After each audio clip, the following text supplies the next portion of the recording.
everybody. How's everybody doing today? It's Dakota's Den. Today I want to talk to you about the treasury breach as well as the ethnic cleansing of the Palestinians.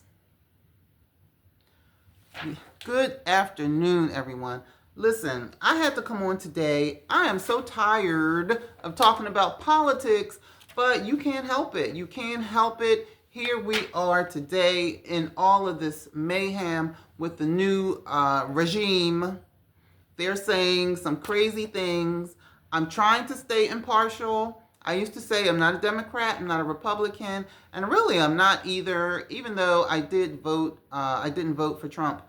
But I'm trying to stay impartial because I believe that you can give the news better when you stay impartial. Because I noticed some YouTubers and even mainstream, when they're talking about the Trump-Musk situation, they're emotional.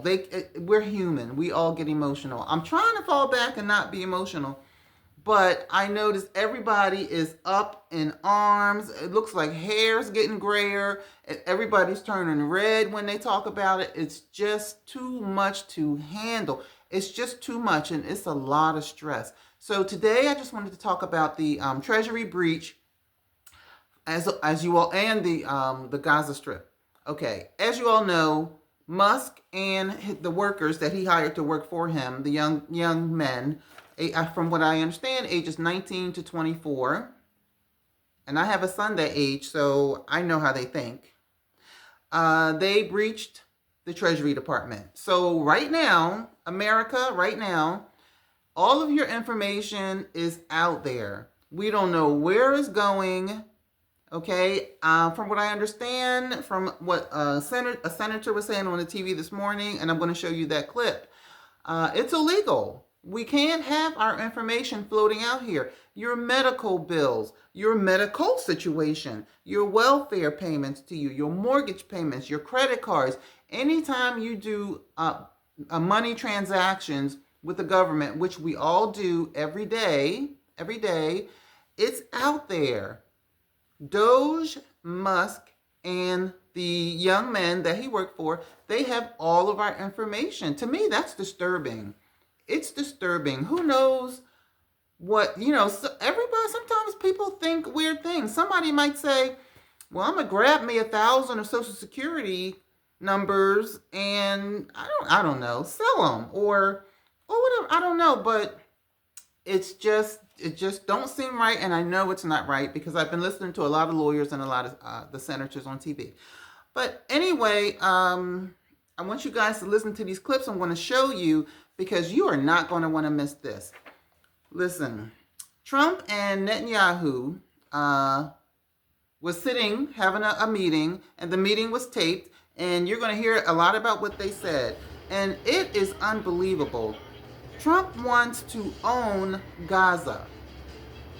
Don't a lot of Palestinians live there? I mean, I know it's been bombed and it has to be rebuilt, but Trump wants to own Gaza. He wants to send troops to level Gaza because, as you'll see, all the building is uninhabitable. The few buildings that are there are about to fall anyway. But is it Americans' business what Palestinians might want to do with their land? But anyway, he wants to send troops to Gaza. He wants to rebuild it. He wants to level it. And he wants to move the Palestinians, more than 1 million people, I think 1.67 million people. He wants to move them somewhere in the Middle East. I think it's 12 different places they can go. Somewhere in the Middle East. I don't know. Maybe they want to go because, they were prisoners. They said they were prisoners in their own land.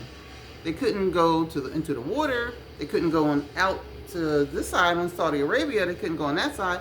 So maybe they want to go. Maybe they want more freedom. But I don't know. That's not our place to say where they go. Okay.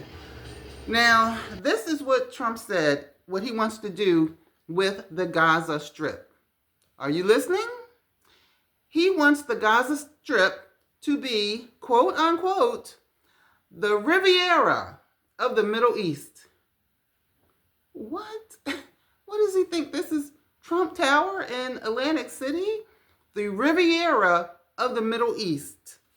And then he said he wants to make it that way for the people that live around there. Not specifying, but shouldn't it be for the Palestinians that really want to stay there? I don't know. I heard this story before. So listen to these clips. Please listen to them. Because if you didn't get a chance to catch the news today, you want to hear this. Okay, first it'll be Gaza. Well, I was going to say first it'll be Gaza Strip, then it'll be someplace else. But it's already someplace else. We're in a dictatorship. First it was America. We're in a dictatorship. To all of you people who are listening that are not in America, America's not what it used to be. And let's hope that we can get it back at some point. But listen to these clips. Often incoherent hour, the President of the United States appeared to announce a completely unprecedented American policy towards Gaza and the people that live there that on its face would both violate international law and be seen by millions, maybe hundreds of millions or billions around the world as the U.S. backing explicit ethnic cleansing. The announcement has enormous implications for the region, for Palestinians in Gaza, for U.S. service members who apparently are going to be pressed into service for this project. President Trump announcing the U.S. would, in his words, own, that's the word he used, own Gaza, that it would transfer the population of the 1.8 million Palestinians who live there amidst the rubble and the damage, those who have survived the last year and a half, that they would be transferred out of Gaza into what he speculated could be as many as a dozen other countries that will apparently take them in. He said the U.S. would possibly send American troops to Gaza and develop the region into, quote, the Riviera of the Middle East. The U.S. will take over the Gaza Strip, and we will do a job with it, too. We'll own it, level it out, create an economic development that will supply unlimited numbers of jobs and housing for the people of the area. Do a real job, do something different, just can't go back. You are talking tonight about the United States taking over a sovereign territory. What authority would allow you to do that? Are you talking about a permanent occupation there? Redevelopment? I do see a long-term ownership position, and I see it bringing great stability to that part of the Middle East and maybe the entire Middle East.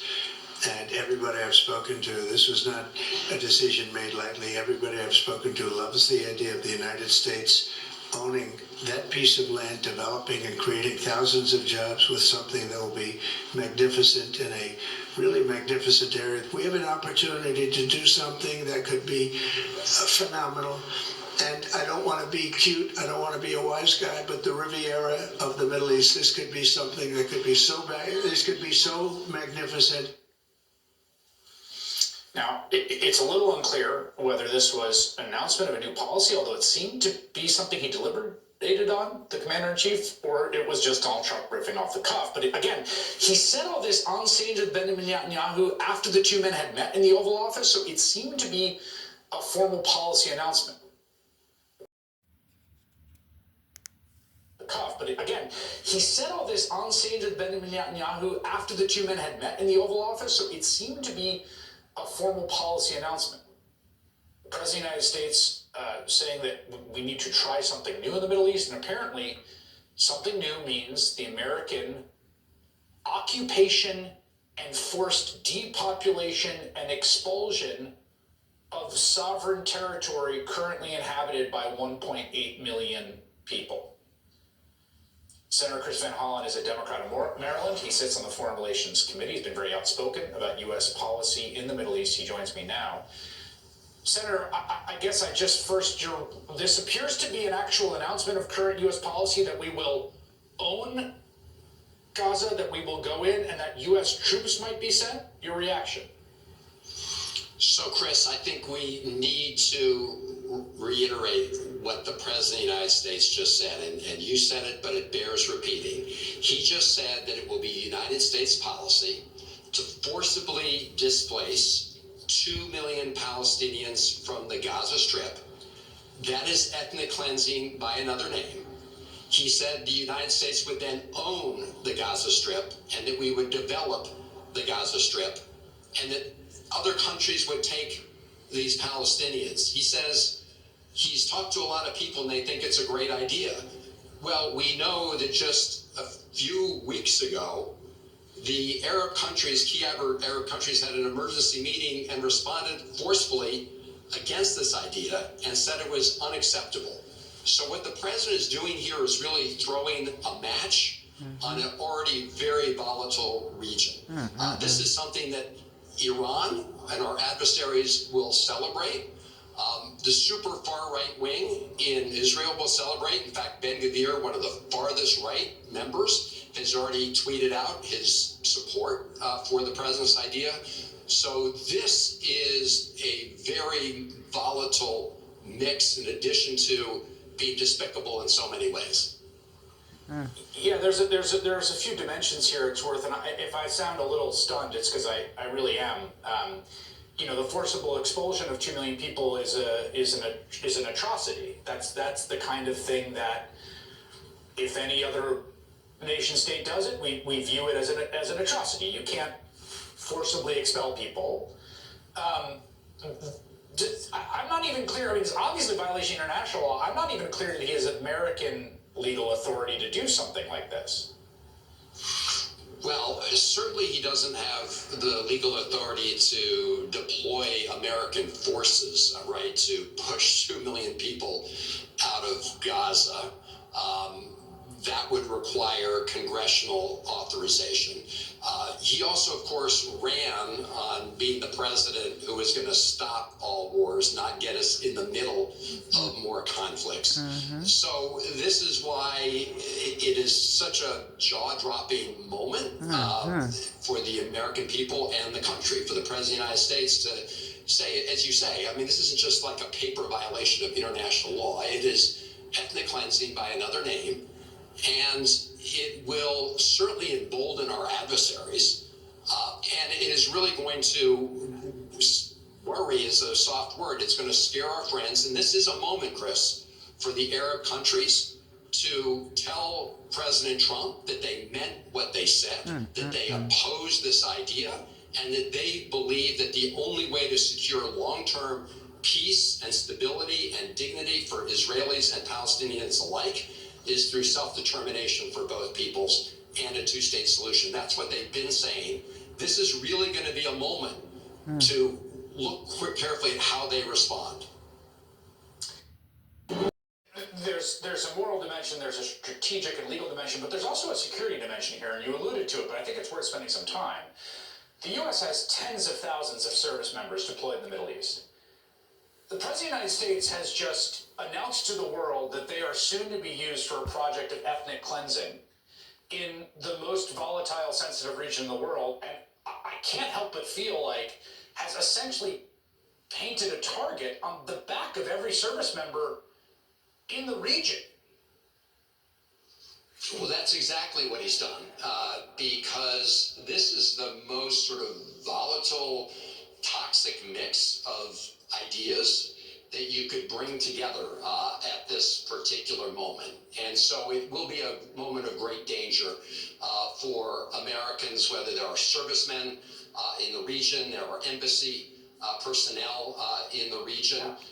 It is such an irresponsible and reckless act by the President of the United States. Like you, I found myself just stunned. I mean, he'd been making comments kind of like this leading up to this moment, but to really announce it as U.S. policy, he also said, and we should be very alert for what's happening next, he said within the next 2 weeks, he's going to make some decisions regarding the West Bank. Who knows what he's thinking about there? You're a U.S. Senator, and obviously you're in the minority. That means that you can't control what happens in the U.S. Senate, but there is a lot of things that U.S. Senators can do because of unanimous consent and because of the way the Senate functions. There's a kind of tacit set of norms that you all have to come to agreement on in order to have the place run. And as a senator, I know you and your colleagues like to see it doing work.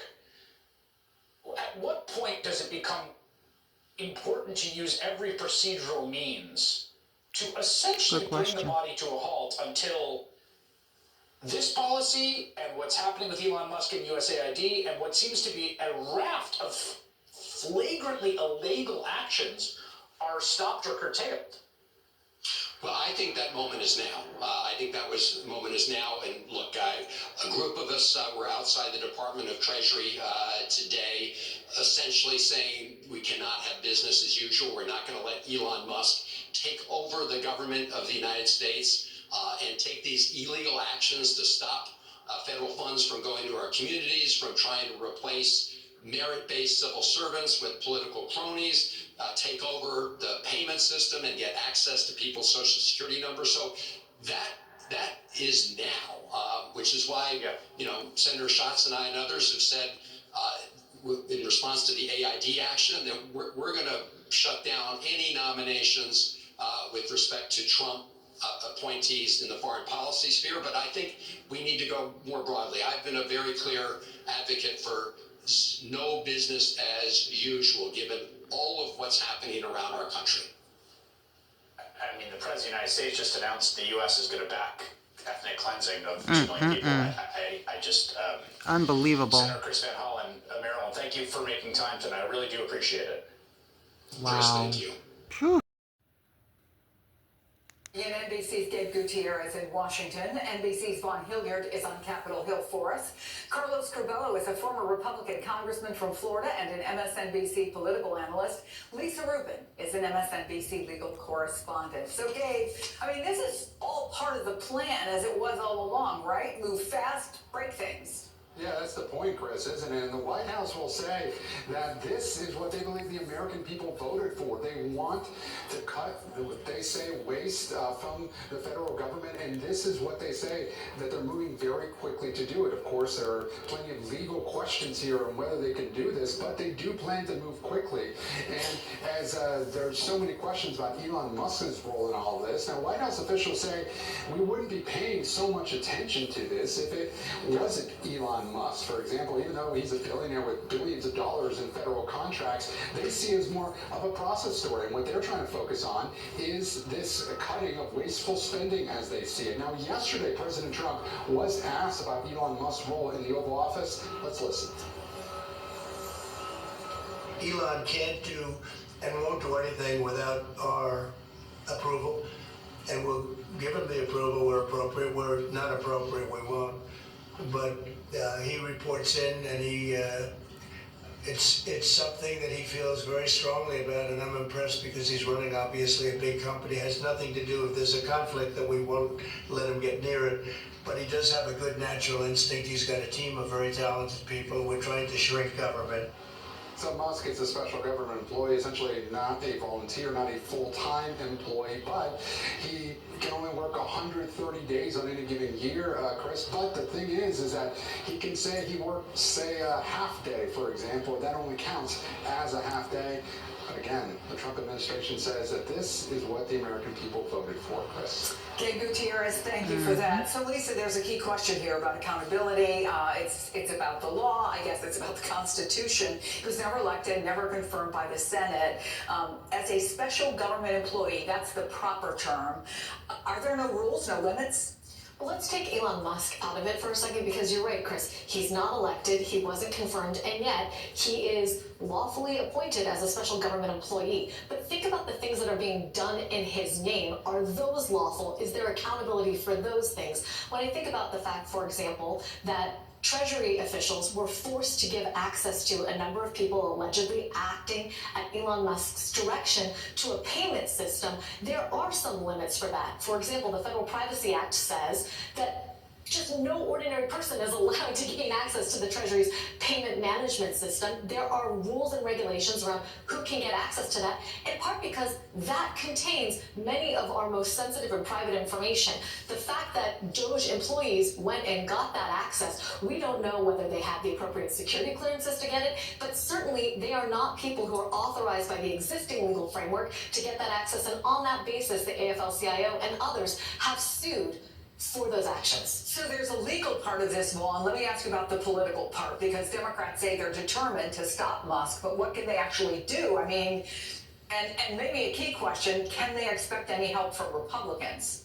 Right, of course, there's a lot of legal questions here to this. I was talking with Republican John Cornyn, who suggested that he expected some of these issues to come to a head in the courts here. But so far, we're not hearing any outcry like we've heard from Democrats, from Republicans who are expressing any concern about Elon Musk. They understand not only the political power, the governmental power, but also the online power that Elon Musk holds. I also tracked down Tom Tillis, Republican senator from North Carolina, and I asked him whether he had attempted to talk with the White House at all or express any concern about the access to the Treasury payment system or the OPM personnel database or to data from USAID. And he told me, why would I need to reach out to the White House, suggesting he had no concerns and that he would let everybody know when he did, but that point in time hasn't come. I want to let you listen, though, to John Kennedy, the Republican senator from Louisiana, last night, who I caught up with. And the reason I want folks to listen to John Kennedy is because it had to do directly with Elon Musk and USAID and the effective crippling that Elon Musk and Doge had done internally at USAID. Take a listen to Kennedy. Some of my colleagues are screaming like they're part of a prison rat, that this is unconstitutional and wrong, and they're very process driven. In my opinion, they should be substance driven.